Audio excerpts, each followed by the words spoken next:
ऐसा होना मुमकिन है कि शहादत हसन मर जाए और मंटो जिंदा रहे। आवाज द वॉइस लेकर आया है आपके लिए स्टोरी वाला, कहानियां जो छू जाएं दिल को। स्टोरी वाला सीजन 2 में सुनिए ओनिका माहेश्वरी के साथ मंटो के अफसाने। दिल्ली आने से पहले वो अंबाला छावनी में थी, जहां कई गोरे उसके ग्राहक थे। इन गोरों से मिलने जुलने के बाईस वो अंग्रेजी के 10-15 जुमले सीख गई थी। उनको वो आम गुफ्तगू में इस्तेमाल नहीं करती थी, लेकिन जब वो दिल्ली में आई और उसका कारोबार न चला तो एक रोज उसने अपनी पड़ोसन तमंचा जान से कहा, दिस लाइफ वेरी बैड, यानी ये जिंदगी बहुत बुरी है, जहां उसे खाने को भी नहीं मिल रहा। अंबाला छावनी में उसका धंधा बहुत अच्छी तरह चलता था। छावनी के गोरे शराब पीकर उसके पास आ जाते थे और वो 3-4 घंटों में ही 8 से 10 ग्राहकों को निपटाकर 20-30 रुपए कमा लिया करती थी। ये गोरे उसके हम वतनों के मुकाबले में बहुत अच्छे थे। इसमें कोई शक नहीं कि वो ऐसी ज़बान बोलते थे जिसका मतलब सुल्ताना की समझ में नहीं आता था, मगर उनकी ज़बान से ये ला इल्मी उसके हक में बहुत अच्छी साबित होती थी। अगर वो उससे कुछ रियायत चाहते तो वो सर हिलाकर कह दिया करती थी, साहिब हमारी समझ में तुम्हारी बात नहीं आती। और अगर वो उससे ज़रूरत से ज़्यादा छेड़छाड़ करते तो वो उनको अपनी ज़बान में गालियाँ देना शुरू कर देती। हैरत इस बात की है कि वो गालियाँ देते वक्त मुंह की तरफ ऐसे देखती जैसे बड़े प्यार से उन्हें कुछ कह रही हो। ये गोरे उसकी बातों पे हंस दिया करते और हंसते वक्त सुल्ताना को वो लोग उल्लू के पट्टे नजर आते। मगर यहाँ दिल्ली में वो जब से आई थी एक गोरा भी उसके यहाँ नहीं आया था। 3 महीने उसको हिंदुस्तान के शहर में रहते हो गए थे, जहाँ उसने सुना था कि बड़े लॉर्ड साहब यहाँ रहते हैं जो गर्मियों में शिमला चले जाते हैं। मगर सिर्फ 6 आदमी उसके पास आए थे, सिर्फ 6, यानी महीने में 2। और इन 6 ग्राहकों से उसने खुदा झूठ न बुलवाए तो 18.5 रुपए वसूल किए थे। 3 रुपए से ज्यादा पर कोई मानता ही नहीं था। सुल्ताना ने उनमें से 5 आदमियों को अपना रेट 10 रुपए बताया था, मगर ताज्जुब इस बात का है कि इनमें से हर एक ने यही कहा, भाई हम 3 रुपए से 1 कौड़ी ज्यादा न देंगे। न जाने क्या बात थी इनमें कि हर एक ने उसे सिर्फ 3 रुपए के काबिल समझा। चुनांची जब छठा आया तो उसने खुद इससे कह दिया, देखो मैं 3 रुपए एक टाइम के लूंगी, इससे 1 धेला तुम कम कहो तो मैं ना लूंगी। अब तुम्हारी मर्जी हो तो रहो वरना जाओ।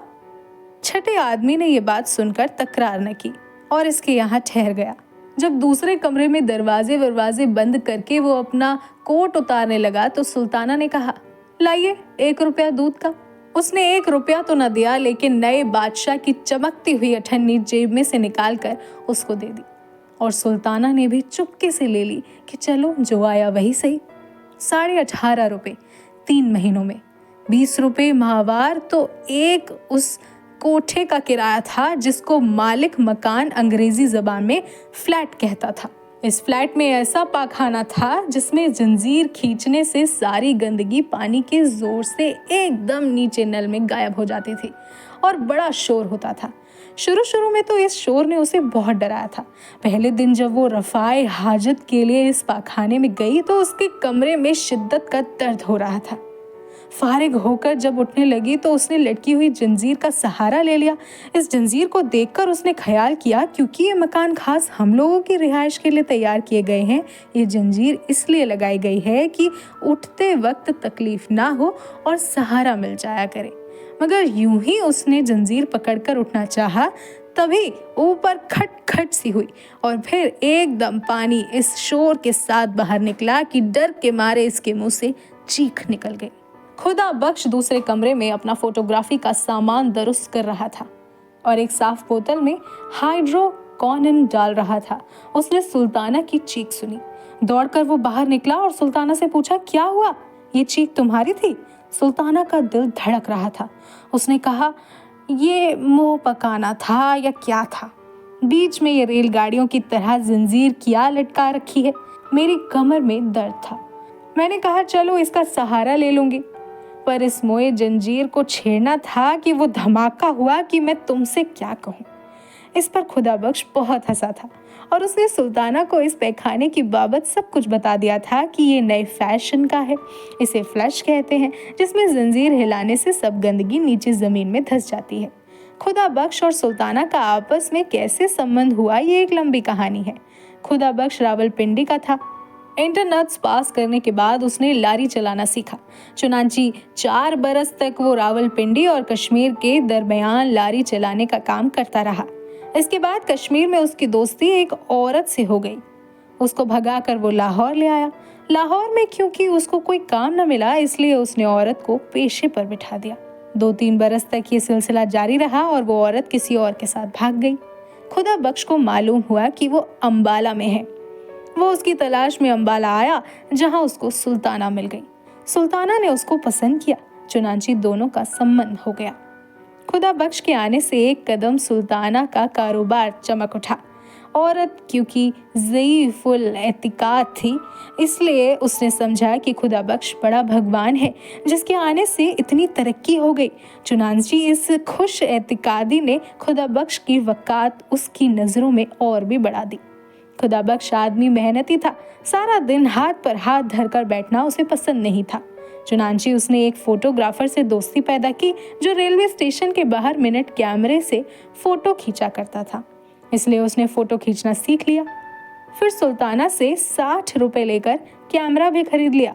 आहिस्ता आहिस्ता एक पर्दा बनवाया, 2 कुर्सियां खरीदी और फोटो धोने का सब सामान लेकर उसने अलहदा अपना काम शुरू कर दिया। काम चल निकला। चुनांची उसने थोड़ी ही देर के बाद अपना अड्डा अंबाला छावनी में कायम कर दिया।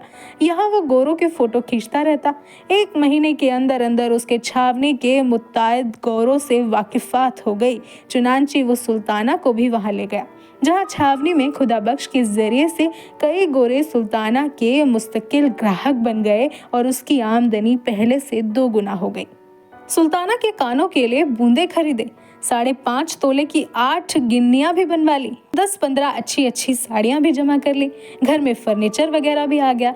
किस्सा मुख्तसर ये कि अंबाला छावनी में वो बड़ी खुशहाल थी, मगर इक्का इक्की न जाने खुदा बख्श के दिल में क्या समाई कि उसने दिल्ली जाने की ठान ली। सुल्ताना इनकार कैसे करती, जबकि खुदा बख्श को अपने लिए बहुत मुबारक ख्याल करती थी। उसने खुशी खुशी दिल्ली जाना कबूल कर लिया। बल्कि उसने ये भी सोचा कि इतने बड़े शहर में जहाँ लॉर्ड साहब रहते हैं उसका धंधा और भी अच्छा चलेगा। अपनी सहेलियों से वो दिल्ली की तारीफ सुन चुकी थी। फिर वहाँ हजरत निजामुद्दीन औलिया की खानकाह थी, जिससे इसे बेहद अकीदत थी। चुनांची जल्दी जल्दी घर का भारी सामान बेच बाच कर वो खुदा बख्श के साथ दिल्ली आ गई। यहाँ पहुंचकर खुदा बख्श ने 20 रुपए माहवार पर एक छोटा सा फ्लैट ले लिया, जिसमें वो दोनों रहने लगे। एक ही किस्म के नए मकानों की लंबी सी कतार सड़क के साथ साथ चलती गई। म्युनिसिपल कमेटी ने शहर का यह हिस्सा खास कस्बियों के लिए मुकर्रर कर दिया, ताकि वो शहर में जगह जगह अपने अड्डे ना बनाए। नीचे दुकानें थी और ऊपर 2 मंजिला रिहायशी फ्लैट। क्योंकि सब इमारतें एक ही डिजाइन की थी, इसलिए शुरू में सुल्ताना को अपना फ्लैट तलाश करने में बहुत दिक्कत महसूस हुई थी। पर जब नीचे लॉन्ड्री वाले ने अपना बोर्ड घर की पेशानी पर लगा दिया तो उसको एक पक्की निशानी मिल गई। यहाँ मैले कपड़ों की धुलाई की जाती है। ये बोर्ड पढ़ते ही वो अपना फ्लैट तलाश कर लिया करती थी। इस तरह उसने और बहुत सी निशानियां कायम कर ली थी। मसलन बड़े बड़े हरूफ में जहाँ कोयलों की दुकान लिखा था, वहाँ उसकी सहेली हीरा बाई रहती थी, जो कभी कभी रेडियो घर में गाने जाया करती थी। जहाँ शरीफा के खाने का आला इंतजाम है लिखा था, वहाँ उसकी दूसरी सहेली मुख्तार रहती थी। निवाड़ के कारखाने के ऊपर अनवरी रहती थी, जो उसी कारखाना के सेठ के पास मुलाजिम थी।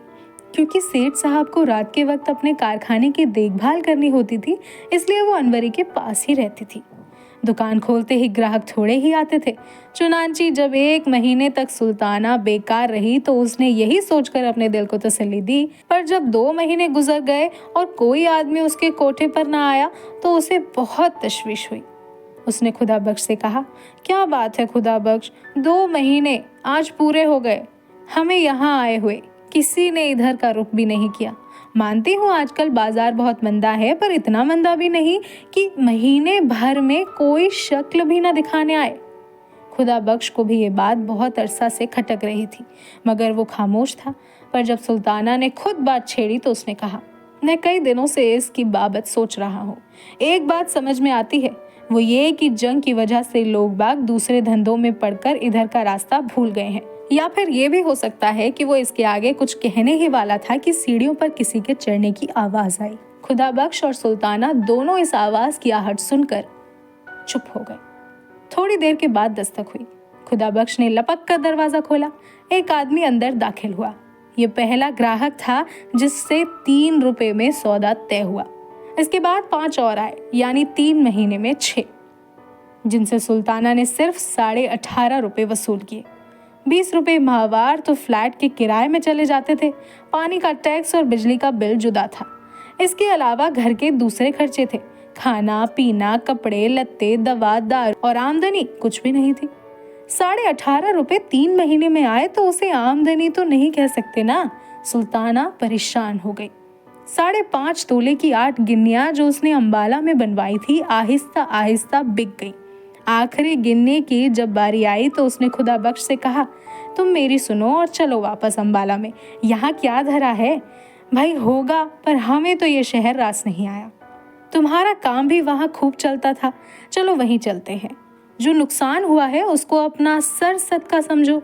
इस गिन्नी को बेच कर आओ और मैं असबाब वगैरह बांध कर तैयार रखती हूँ। आज रात की गाड़ी से यहाँ से वापस चल देंगे। खुदा बख्श ने गिन्नी सुल्ताना के हाथ से ले ली और कहा, नहीं जाने मन, अंबाला अब नहीं जाएंगे, यहीं दिल्ली में रहकर कमाएंगे। ये तुम्हारी चूड़ियाँ सब की सब यहीं वापस आएंगी। अल्लाह पर भरोसा रखो, वो बड़ा कारसाज है, यहाँ भी वो कोई ना कोई असबाब बना ही देगा। सुल्ताना चुप हो गई। चुनांची आखिरी गिन्नी हाथ से उतर गई। बच्चे हाथ देखकर उसको बहुत दुख हुआ था, पर क्या करती, पेट भी तो आखिर किसी हीले से भरना था ना। जब 5 महीने गुजर गए और आमदनी खर्च के मुकाबले में 1/4 से भी कुछ कम रही तो सुल्ताना की परेशानी और ज्यादा बढ़ गई। खुदा बख्श भी सारा दिन अब घर से गायब रहने लगा था। सुल्ताना को इसका भी दुख था। इसमें कोई शक नहीं कि पड़ोस में उसकी 2-3 मिलने वालियां मौजूद थीं जिनके साथ वो अपना वक्त काट सकती थी, पर हर रोज उनके यहाँ जाना और घंटों बैठे रहना उसको बहुत बुरा लगता था। चुनांचे आहिस्ता आहिस्ता उसने इन सहेलियों से मिलना जुलना बिल्कुल तर्क कर दिया। सारा दिन वो अपने सुनसान मकान में बैठी रहती, कभी छालियां काटती रहती, कभी अपने पुराने और फटे हुए कपड़ों को सीती रहती और कभी कभी बालकनी में आकर जंगले के साथ खड़ी हो जाती और सामने रेलवे शेड में साकित और इंजनों की तरफ घंटों बेमतलब देखती रहती। सड़क के दूसरी तरफ माल गोदाम था जो उस कोने से इस कोने तक फैला हुआ था। दाहिने हाथ को लोहे की छत के नीचे बड़ी बड़ी गोठे पड़ी रहती थी और हर किस्म के माल असबाब के ढेर से लगे रहते थे। बाएं हाथ को खुला मैदान था जिसमें बेशुमार रेल की पटरियां बिछी हुई थी। धूप में लोहे की ये पटरियां चमकती हुई थी। सुल्ताना अपने हाथों की तरफ देखती जिन पर नीली नीली रंगे बिल्कुल इन पटरियों की तरह उभरी हुई थी। इस लंबे और खुले मैदान में हर वक्त इंजन और गाड़ियां चलती रहती थी, कभी इधर कभी उधर। इन इंजनों और गाड़ियों की छकपक फक फक सदा गूंजती रहती थी। सुबह सवेरे जब वो उठकर बालकनी में आती तो एक अजीब समा नजर आता। धुंधलके में इंजनों के मुंह से गाढ़ा गाढ़ा धुआं निकलता था और गदले आसमान की जानिब मोटे और भारी आदमियों की तरह उठता दिखाई देता था। भाप के बड़े बड़े बादल भी एक शोर के साथ पटरियों से उठते थे और आग झपकने की देर में हवा के अंदर घुल मिल जाते थे। फिर कभी कभी जब वो गाड़ी के किसी डिब्बे को जिसे इंजन ने धक्का देकर छोड़ दिया हो अकेले पटरियों पर चलता देखती तो उसे अपना ख्याल आता। वो सोचती कि उसे भी किसी ने जिंदगी की पटरी पर धक्का देकर छोड़ दिया है और वो खुद ब खुद जा रही है। दूसरे लोग कांटे बदल रहे हैं और वो चली जा रही है, न जाने कहाँ। फिर एक रोज ऐसा आएगा जब इस धक्के का जोर आहिस्ता आहिस्ता खत्म हो जाएगा और वो कहीं रुक जाएगी, किसी ऐसे मुकाम पर जो उसका देखा भाला ना होगा। यूं तो वो बेमतलब घंटों रेल की इन टेढ़ी बाकी पटरियों और ठहरे और चलते हुए इंजनों की तरफ देखती रहती थी, पर तरह तरह के ख्याल उसके दिमाग में आते रहते थे। अंबाला छावनी में जब वो रहती थी तो उसे स्टेशन के पास ही उसका मकान था, मगर वहाँ उसने कभी इन चीज़ों को इस निगाह से नहीं देखा। अब तो कभी कभी उसके दिमाग में ये भी ख्याल आता है कि ये जो सामने रेल की पटरियों का जाल सा बिछा है और जगह जगह से भाप और धुआं उठ रहा है, एक बहुत बड़ा चकला है। बहुत सी गाड़ियां हैं जिनको चंद मोटे मोटे इंजन इधर उधर धकेलते रहते हैं।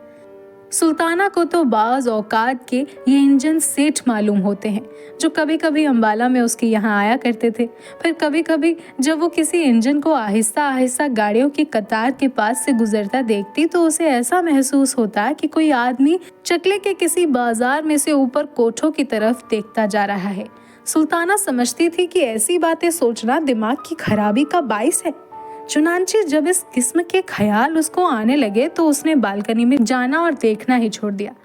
खुदा बख्श ने उससे बारहा कहा, देखो मेरे हाल पर रहम करो, यहाँ घर में रहा करो। मैं सारा दिन यहाँ बीमारों की तरह पड़ी रहती हूँ।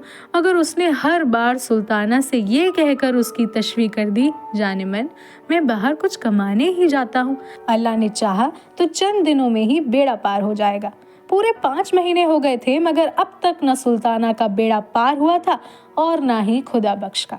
मुहर्रम का महीना सर पर आ रहा था मगर सुल्ताना के पास काले कपड़े बनवाने के लिए कुछ भी नहीं था। मुख्तार ने लेडी हैमिल्टन की एक नई वज़ा की कमीज बनवाई थी जिसकी आस्तीनें काली जॉर्जेट की थी। इसके साथ मैच करने के लिए उसके पास काली साटन की सलवार थी जो काजल की तरह चमकती थी। अनवरी ने रेशमी जॉर्जेट की एक बड़ी नफीस साड़ी खरीदी थी। उसने सुल्ताना से कहा था कि वो इस साड़ी के नीचे सफ़ेद बोस्की का पेटीकोट पहनेगी क्योंकि ये नया फैशन है। इस साड़ी के साथ पहनने को अनवरी काली मखमल का एक जूता लाई थी जो बड़ा नाजुक था।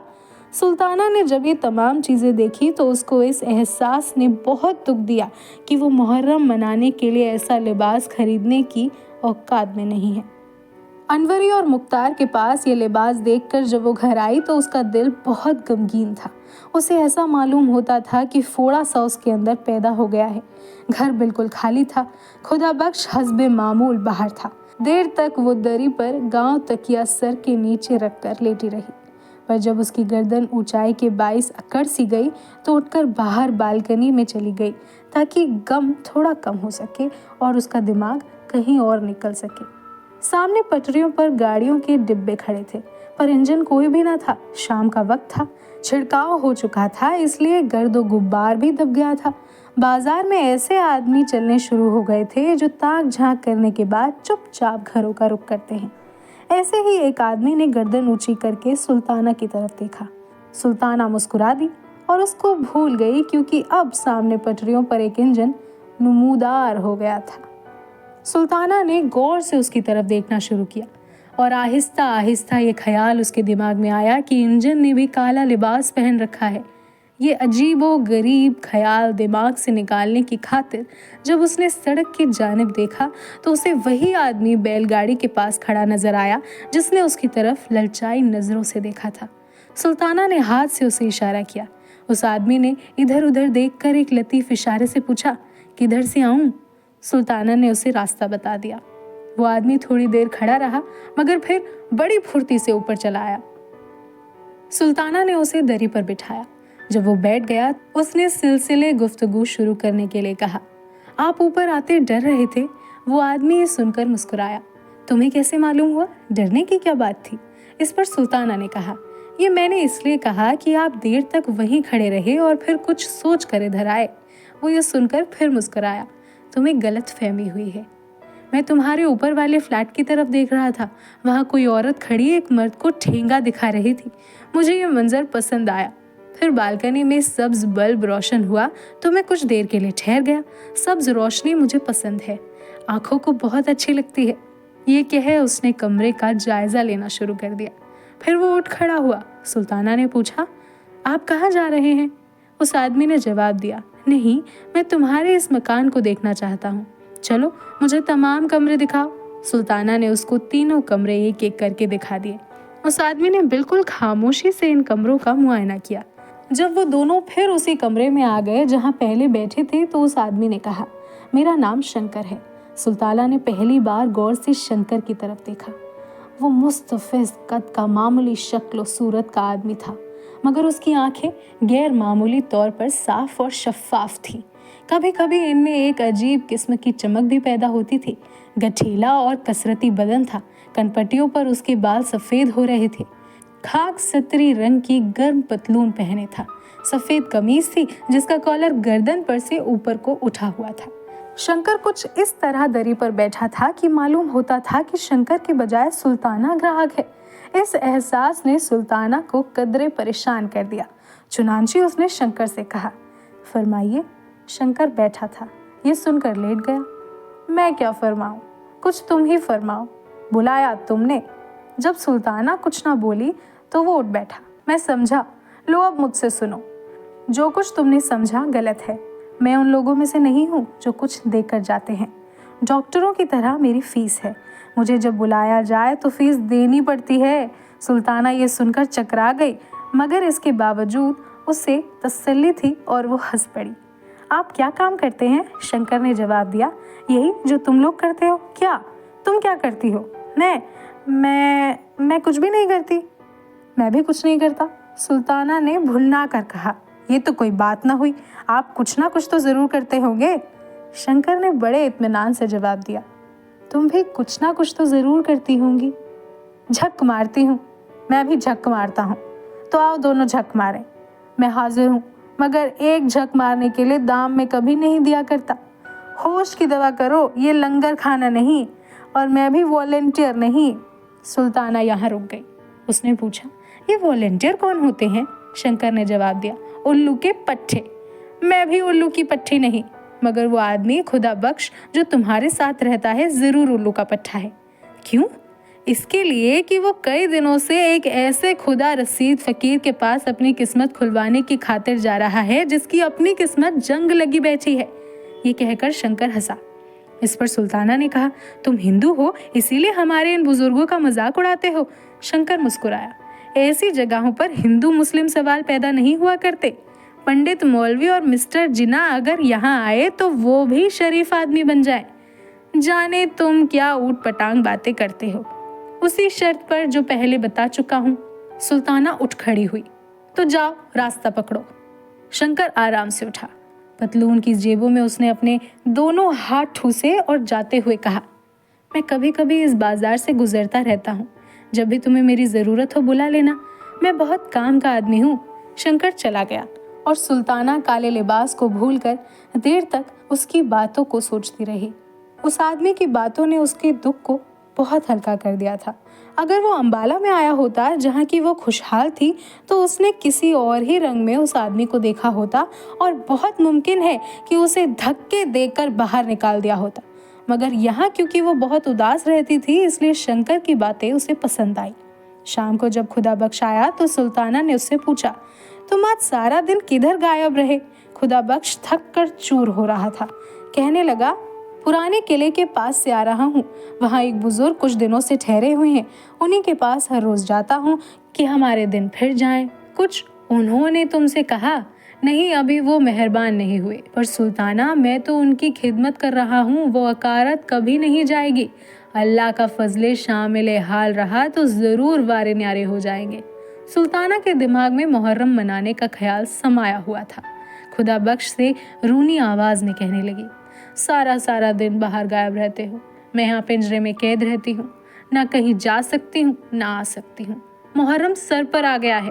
कुछ तुमने इसकी भी फिक्र की कि मुझे काले कपड़े चाहिए? घर में फूटी कौड़ी तक नहीं। गिन्नियाँ थी सो वो एक एक कर बिक गई। अब तुम ही बताओ क्या होगा? यूँ फकीरों के पीछे कब तक मारे फिरा करोगे? मुझे तो ऐसा दिखाई देता है कि यहाँ दिल्ली में खुदा ने भी हमसे मुंह मोड़ लिया है। मेरी सुनो, अपना काम शुरू कर दो, कुछ तो सहारा हो जाएगा।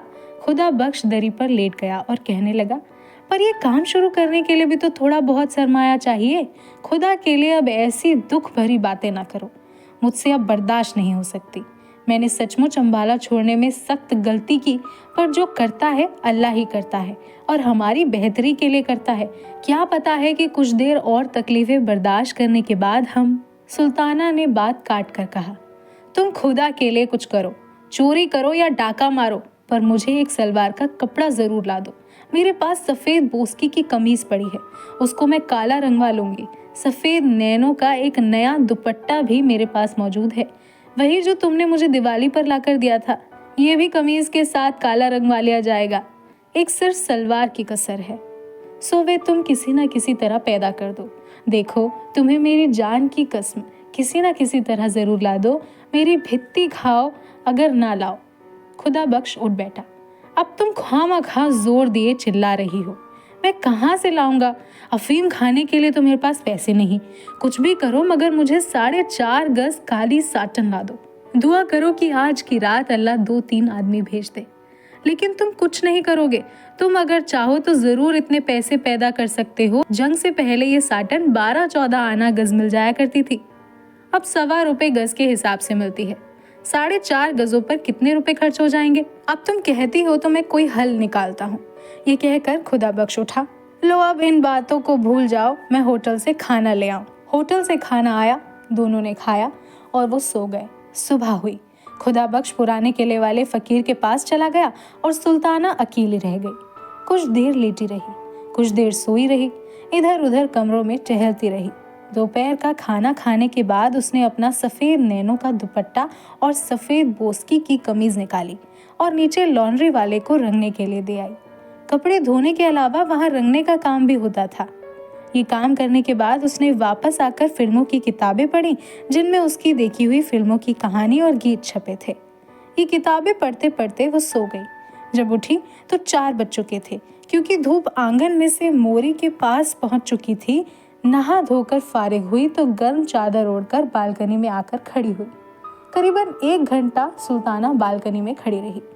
अब शाम हो गई थी, बत्तियां रोशन हो रही थी। नीचे सड़क में रौनक के आसार नजर आने लगे। सर्दी में थोड़ी सी शिद्दत हो गई थी, मगर सुल्ताना को ये नागवार मालूम नहीं हुई। वो सड़क पर आते जाते टांगों और मोटरों की तरफ एक अरसा से देख रही थी।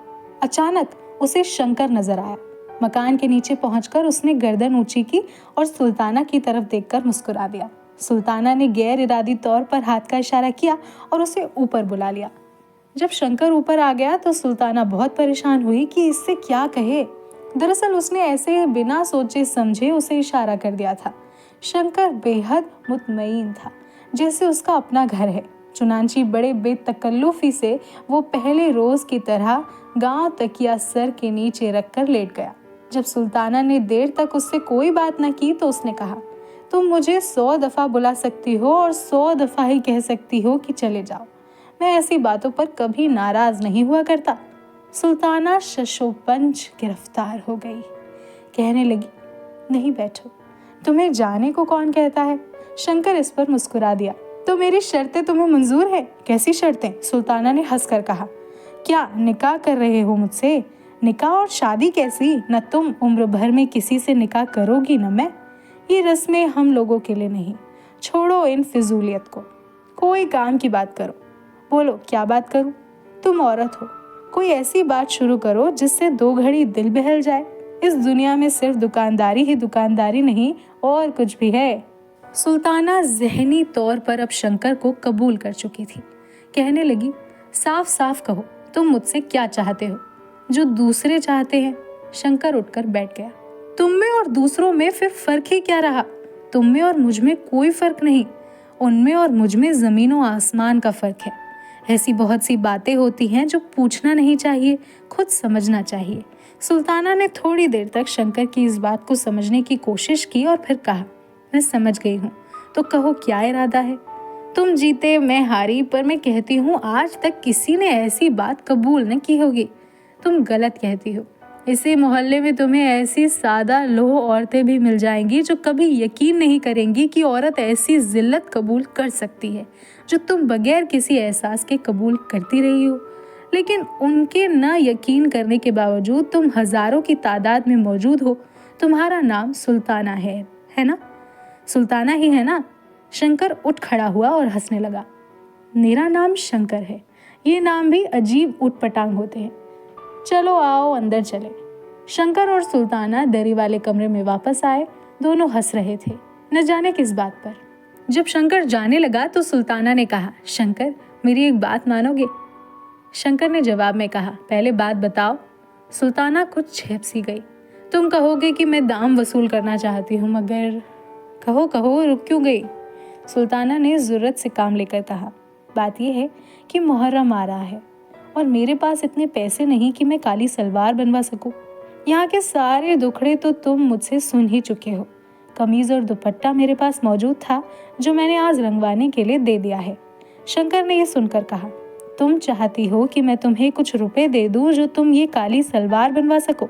सुल्ताना ने फौरन ही कहा, नहीं, मेरा मतलब ये है कि अगर हो सके तो तुम मुझे एक काली सलवार बनवा दो। शंकर मुस्कुराया, मेरी जेब में तो इत्तेफाक ही से कभी कुछ होता है। बहरहाल मैं कोशिश करूंगा। मुहर्रम की पहली तारीख को तुम्हें ये सलवार मिल जाएगी। ले, बस अब खुश हो गई? सुल्ताना के बूंदों की तरफ देखकर शंकर ने पूछा, क्या ये बूंदे तुम मुझे दे सकती हो? सुल्ताना ने हंसकर कहा, तुम इनका क्या करोगे? चांदी के मामूली बूंदे हैं, ज्यादा से ज्यादा 5 रुपए के होंगे।